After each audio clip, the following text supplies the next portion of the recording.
Students, मैं शेफाली पुरोहित पहले शिक्षा एकेडमी के डिजिटल प्लेटफॉर्म पर आपका हार्दिक स्वागत करती हूँ।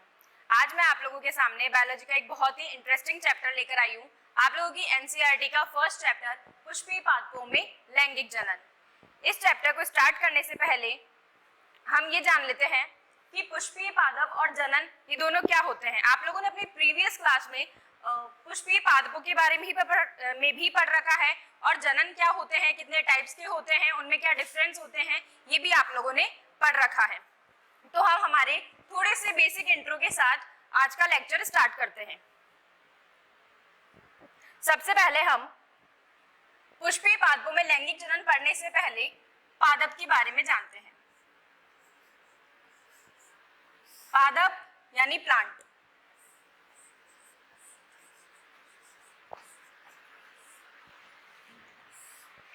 प्लांट्स तो आप सभी ने देख रखे होंगे, उनके कौन कौन से पार्ट्स होते हैं, वो कितने यूजफुल होते हैं, ये सब भी आप अच्छे से जानते हैं। इन्हीं पादपों में कुछ एक फीचर है जिसके बेसिस पर साइंटिस्ट जिनका नाम था आइकलर, उन साइंटिस्ट ने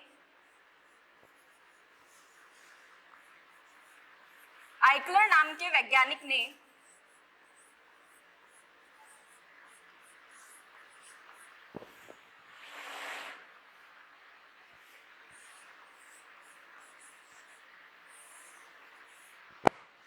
इन पादपों को दो भागों में बांटा। पहला, जिसे नाम दिया क्रिप्टोगेम,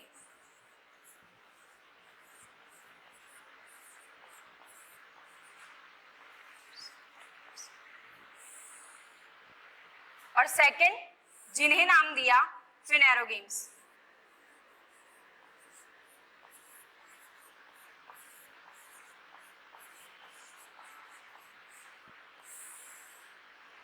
क्रिप्टोगेम्स जिन्हें हम कहते हैं बीज रहित पादप।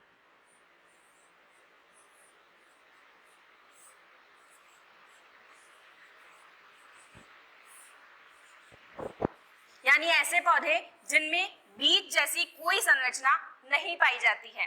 फिनेरोगेम्स जिन्हें कहा जाता है बीज युक्त पादप।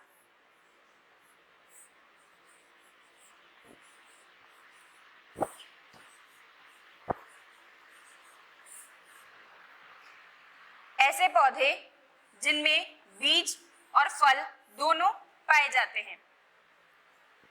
बीज रहित पादप यानी क्रिप्टोगेम्स को फर्दर डिवाइड किया गया 3 पार्ट में।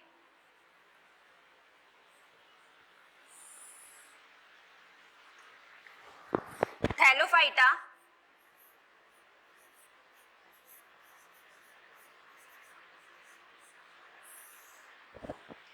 ब्रायोफाइटा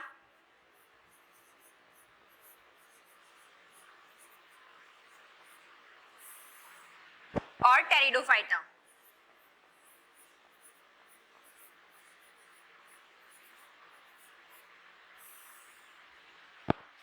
थैलोफाइटा जो कि जलीय पादप है, ब्रायोफाइटा जिन्हें हम पादप जगत का उभयचर कहते हैं, जो जल और स्थल दोनों पे निर्भर रहते हैं, और टेरिडोफाइटा जो पहले स्थलीय पादप कहलाए। फिनेरोगेम्स इन्हें भी फर्दर 2 पार्ट में डिवाइड किया गया। फर्स्ट जिम्नोस्पर्म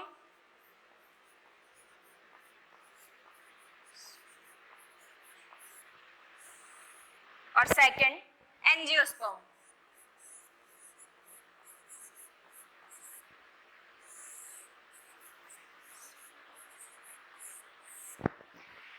जिम्नोस्पर्म को हम एक और नाम से जानते हैं अनावृत बीजी पादप।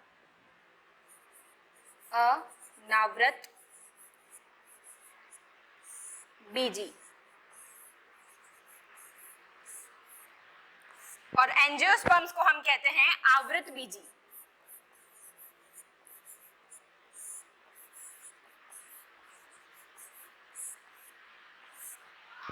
जिम्नोस्पर्म्स और एंजियोस्पर्म्स ये दोनों ही फिनेरोगेम्स के ही पार्ट है।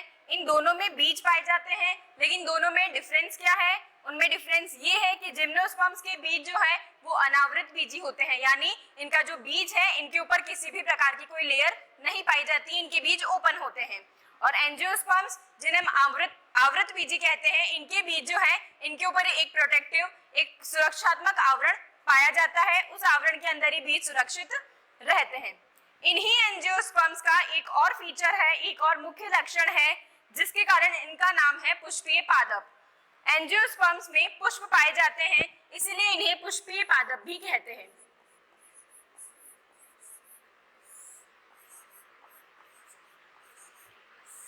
फूल की संरचना केवल एंजियोस्पर्म्स में ही पाई जाती है, इसलिए इन्हें पुष्पीय पादप कहते हैं। तो हम जनरली ये कह सकते हैं कि आज हम जिस चैप्टर के बारे में पढ़ेंगे उस चैप्टर में हम एंजियोस्पर्म्स की बात करेंगे और एंजियोस्पर्म में भी उसका एक लक्षण पुष्प के बारे में हम पढ़ने वाले हैं। तो चलिए अब हम बात करते हैं पुष्प के बारे में।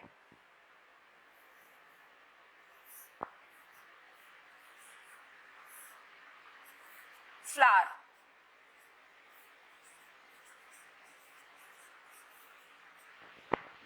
पुष्प आप सभी लोगों ने देख रखे हैं। पुष्प जो है अलग अलग कलर्स के होते हैं, पुष्प के बहुत सारे पार्ट्स भी होते हैं, पुष्प कैसा दिखता है, उनके अंदर क्या क्या पाया जाता है, उन सब के बारे में आज हम विस्तार से पढ़ेंगे। पुष्प के अध्ययन को सबसे पहले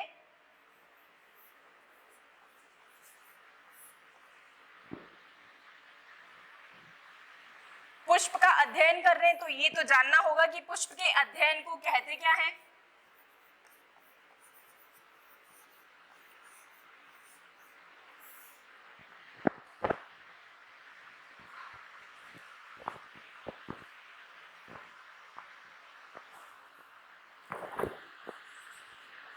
पुष्प का अध्ययन कहलाता है एंथोलॉजी।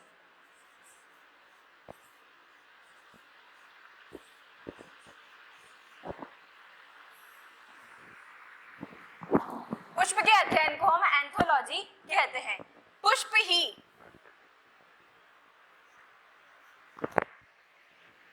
पादप का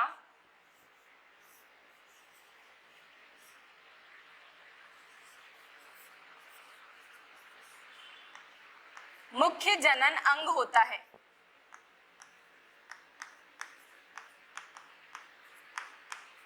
हम एंजियोस्पर्म्स पढ़ रहे हैं और उसमें भी हम पुष्प के बारे में ही पढ़ रहे हैं क्योंकि हम पढ़ रहे हैं लैंगिक जनन।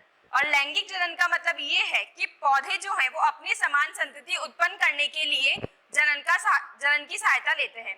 तो जनन पौधे के कौन से भाग में होता है, वो कौन सा भाग है जो जनन के लिए आवश्यक है, वो है पुष्प। इसलिए हम इस पाठ में पुष्प का अध्ययन करेंगे।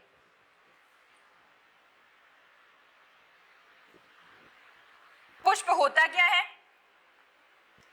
पुष्प एक रूपांतरित प्ररोह है, एक मॉडिफाइड शूट है। हम आम भाषा में कह सकते हैं कि तने का एक रूपांतरण ही पुष्प है।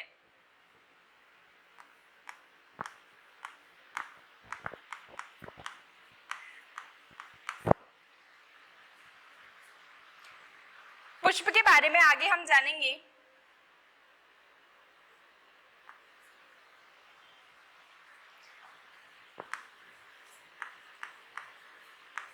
पुष्प में